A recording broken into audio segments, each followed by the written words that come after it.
Good work.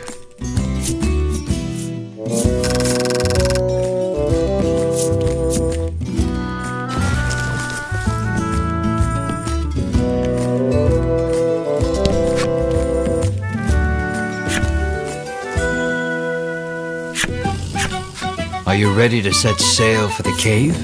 The fisherman asks. How will you respond? Let's shove off then. He beckons you aboard.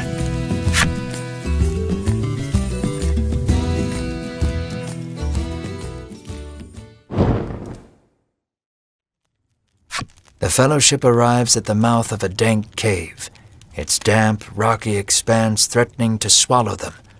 Monsters could come pouring out at any moment. The fisherman has anchored the ship in the cove. Come back here when you're ready to return to the mainland, he says.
out the enemy.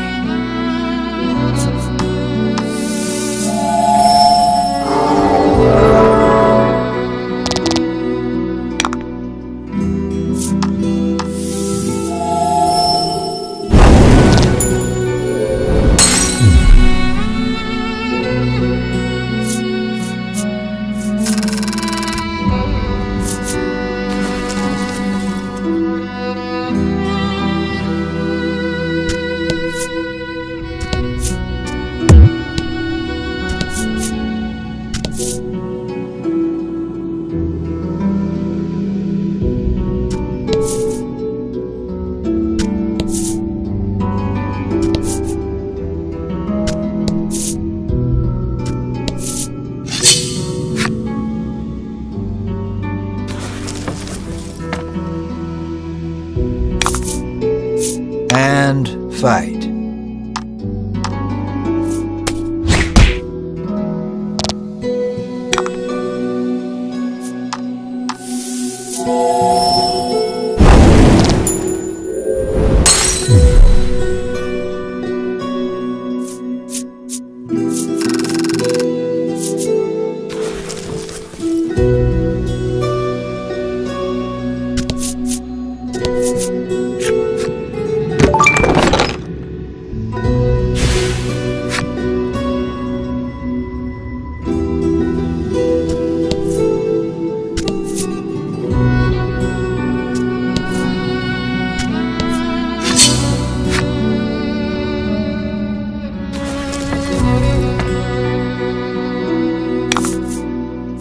And fight.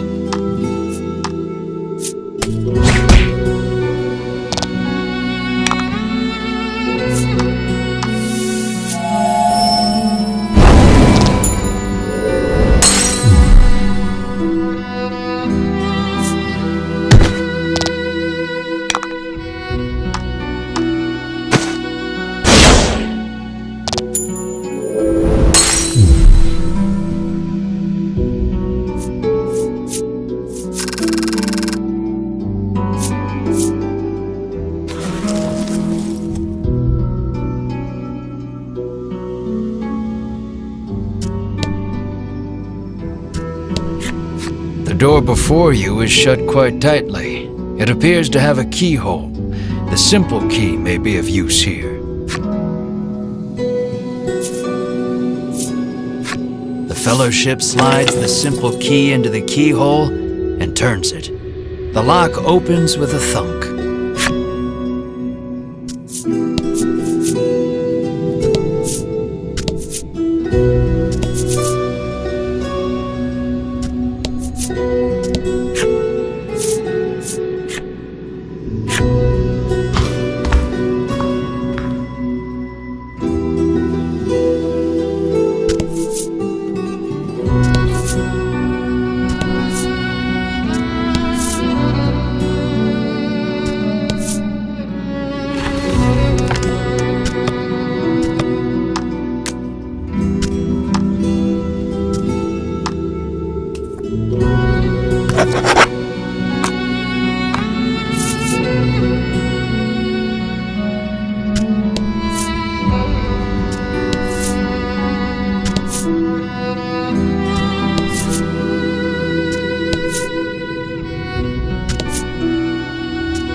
An iron door towers before you. It has rather conspicuous handles.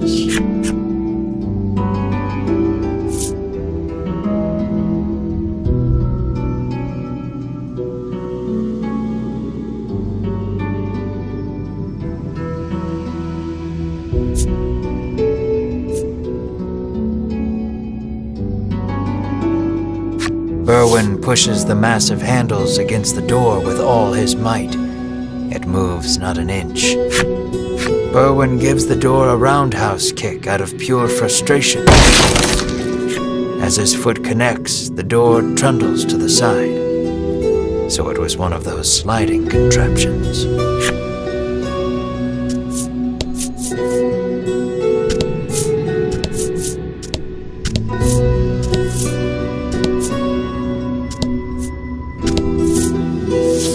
Something leaps out at the Fellowship from the darkness. Winifred deftly parries the attack with her staff. Edwin looks fondly at Winifred, only to have his reverie interrupted by Berwin's cry of, "It's coming back."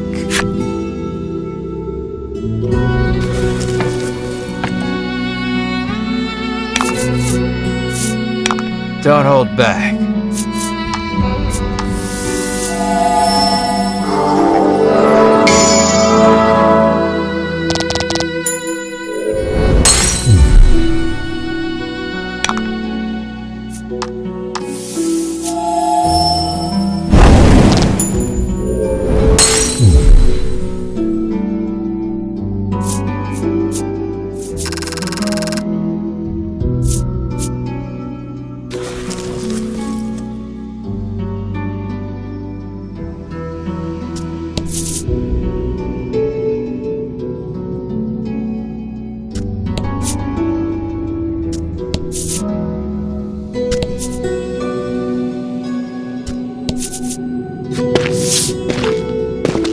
The Fellowship approaches the chest, only for a voice deep as an earthquake to echo through the cavern. "You shall not have it," a voice growls.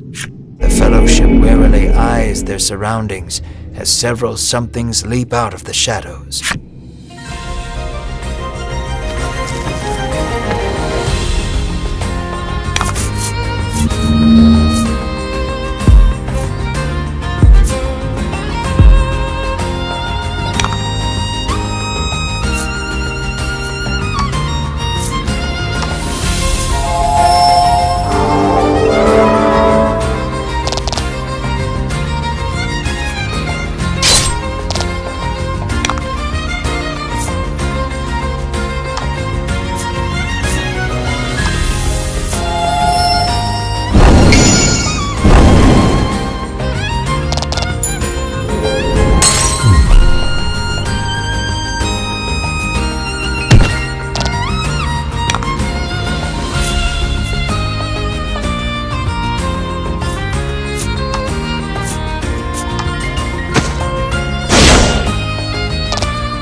Winifred neatly steps through the fiend's remains and opens the chest. Inside is what appears for all the world to be an ordinary medicine bottle. At last, the royal treasure is in safe hands once more, Edwin sighs. Winifred and Berwin nod in agreement.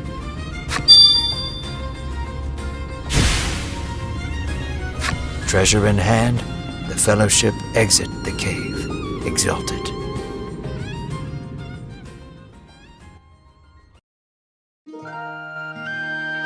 In time, the Fellowship find themselves before the Queen once more. They offer her the retrieved treasure. As reward for the arduous task of returning our prized possession, I bid you name anything you desire, she proclaims. She is positively beaming and seems prepared to shower the Fellowship with riches, whether they demand them or not. But at that moment, a massive roar, the likes of which had never been heard before, shakes the entire castle. As the roar recedes, one of the royal guard, pale as a sheet, bursts into the royal hall. He struggles to gather his breath. Just now, over the castle, a dragon, he pants to Queen Nilla. A dragon. So the great evil has returned. Queen Nilla turns her gaze to the sky, dumbfounded. So the monster troubles are connected. Edwin says so under his breath, so the Queen does not hear. A profound silence settles over the royal hall. The fellowship stand tall, unflinching, as though they know what must be done in the face of such a crisis.